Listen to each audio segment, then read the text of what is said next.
बैसाख की चिलचिलाती दोपहर होने को आई, पर आज भी लगता है कि महाराज जनक की मनोकामना पूरी नहीं होगी। बादल दूर दूर तक दिखाई नहीं दे रहे थे। जनक ने बैलों को ललकारा। बैल हल खींचने लगे। महारानी सुनैना पीछे पीछे। विदेहराज हल की मुट्ठियां पकड़े आगे आगे। अचानक से महारानी ने देखा कि पूर्व की दिशा में बादल घिरने लगे हैं। उन्होंने महाराज को पुकारा, लेकिन महाराज तो अपने ही धुन में बैलों को हाँकते जा रहे हैं, हाँकते जा रहे हैं।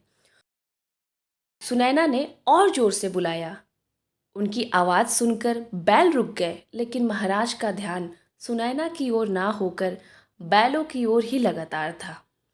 महारानी को लगा कि उनके बुलाने से जनक ने हल रोक दिया, लेकिन वो देखती हैं कि महाराज बैलों को हाँक रहे हैं।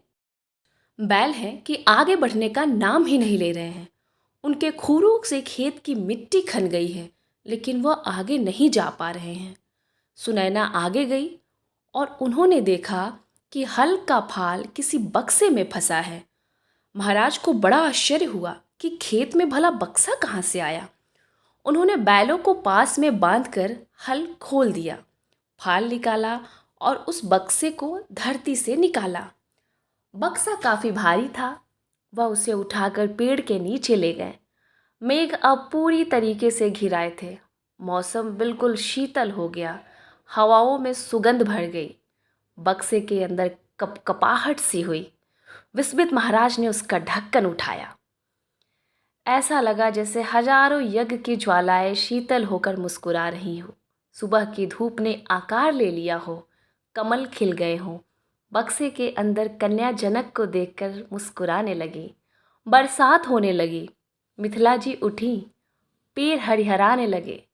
ताल में बूंदें छमछमाने लगी। महाराज जी ने रानी की ओर देखा। रानी के हृदय में मातृत्व छलक उठा। उन्होंने बालिका को छाती से लगा लिया और जनक से बोली, लगता है माता पृथ्वी स्वयं भूमिजा स्वरूप में हमारे यहाँ पधारी हैं महाराज।